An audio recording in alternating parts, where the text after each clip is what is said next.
ఈరోజు ముఖ్యంగా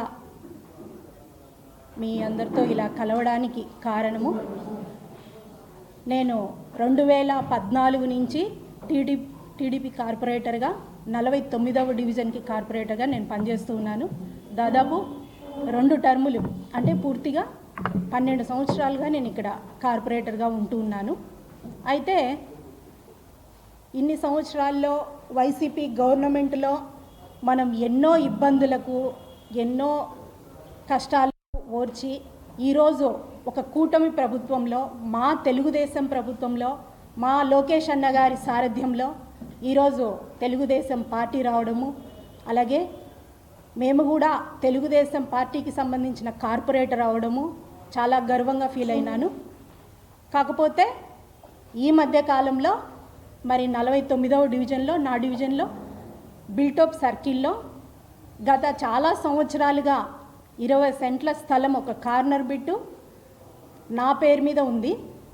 నా వివాహం అయిన తర్వాత మా మామగారు లక్ష్మీరెడ్డి గారు, మా భర్త గారు మన్మోహన్ రెడ్డి గారు నా పేరు మీద ఆ స్థలం అనేది పెట్టడము, రిజిస్టర్ అవ్వడము, అడంగల్తో సహా, ప్రూఫ్స్తో సహా అన్నీ కూడా మొత్తం మా దగ్గర, వాటికి సంబంధించినవన్నీ కూడా వివరాలతో సహా మా దగ్గర ఉన్నాయి.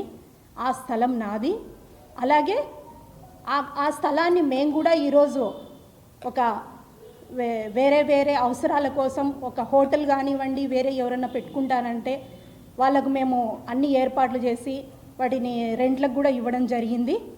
ఇన్ని సంవత్సరాల తర్వాత ఈరోజు నా సైట్ పక్కన ఒక 2-3 సెంట్ల స్థలం ఉన్న ఒక వ్యక్తి వచ్చేసి నా 20 సెంట్ల స్థలాన్ని కబ్జా చేయడానికి ఈరోజు వెనకాడకుండా ముందుకు వస్తున్నారు. అంటే ఒక తెలుగుదేశం, మా కూటమి ప్రభుత్వంలో ఒక తెలుగుదేశం కార్పొరేటర్గా, నేను ఒక ప్రజాస్వామికంగా ఉన్న అధికారంలో ఉన్న పార్టీలో ఒక తెలుగుదేశం కార్పొరేటర్గా నా డివిజన్లో నేనే స్థలాన్ని కాపాడుకోలేకపోతే సామాన్య ప్రజలు ఏ రకంగా ఎదుర్కోగలుగుతారు? వీళ్ళను, ఇటువంటి దుష్ట శక్తులను సామాన్య ప్రజలు ఎలా ఎదుర్కోగలుగుతారు? ఇది నాకు చాలా ఆవేదనగా ఉందన్న. ఎందుకంటే మా గవర్నమెంట్లో, నా డివిజన్లో ఎప్పుడు ఇటువంటి సమస్య రాలేదు. వచ్చినా వారికి అండగా నా కుటుంబం, నేను మరి ముందుకుండి ఇన్ని సంవత్సరాల్లో మేము పోరాటం చేసి ప్రతి ఒక్క పౌరుడికి న్యాయం జరిగేలాగా చేయబట్టే ఈరోజు అలంకాన్పల్లె లక్ష్మీరెడ్డి గారి కుటుంబం అన్న, గౌరవనీయులు, అలాగే ఒక టీడీపీ కార్పొరేటర్ ఉమక్ అంటేనే న్యాయానికి ప్రతిరూపంగా నా ప్రజలు నన్ను ఆదరించినారు. ఇన్ని ఏళ్లలో ఇటువంటి పరిస్థితి మేము ఎప్పుడు చూడలేదు. అటువంటిది ఈరోజు మా స్థలంకే వచ్చేసి నా సైటు నా పేరు మీద రిజిస్టర్ అయ్యి మా మామగారి పరంపర నుంచి మాకు వచ్చిన స్థలాన్ని ఈరోజు కబ్జా చేయడానికి ముందుకు వస్తున్నారు. అంటే మనము ఏ పరిస్థితుల్లో ఉన్నాము, ఎటువంటి స్థితిలో మనం ఈరోజు మన ప్రభుత్వం మనం జరుగుతుంది అనేది నాకు చాలా బాధాకరంగా ఉంది. ఒక కార్పొరేటర్కే అక్షరాల ఈడ న్యాయం జరగని పక్షంలో, ఒక కార్పొరేటర్కే ఈరోజు దిక్కు లేకుండా మరి ఎంతోమంది శక్తులు వచ్చి మా మీదే మరి విరుచుకుపడేలాగా నా స్థలమే కబ్జా చేసే పరిస్థితుల్లో ఉంటే మరి సామాన్య ప్రజలు పరిస్థితి ఏంది అని నేను క్వశ్చన్ చేస్తూ ఉన్నాను. దీనిని మెయిన్గా ప్రతి ఒక్క మా నాయకులు అందరూ దృష్టికి నేను తీసుకెళ్తాను. అలాగే న్యాయ పోరాటం చేసి నా స్థలాన్ని నేను ఎలా తీసుకోవాలో నాకు కూడా తెలుసు. ఇటువంటి వారిని ఎంతమంది ఎవరేం చేసినా కూడా మేమైతే భయపడేది లేదు. నా కుటుంబం కానీ మేము కానీ పక్కా ఆధారాలతో సహా నా పేరు మీద ఉన్న స్థలాన్ని నేను ఎలా దక్కించుకోవాలో నాకు కూడా తెలుసు.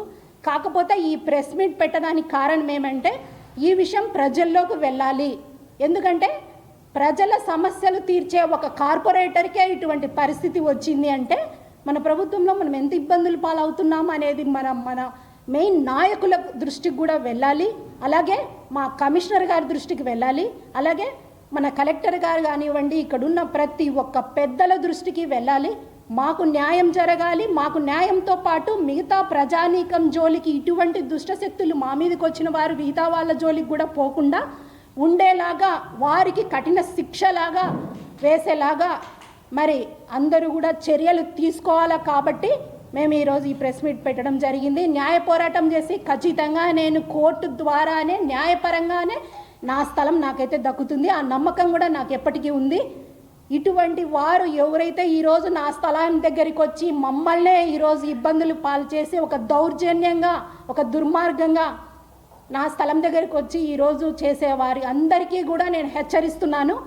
ఎందుకంటే ఇటువంటి పనులు మా కూటమి ప్రభుత్వంలో ఎప్పుడూ జరగవు. వీటిని మా లోకేష్ అన్న గారు ఎప్పుడు ఖండిస్తూ ఉంటారు.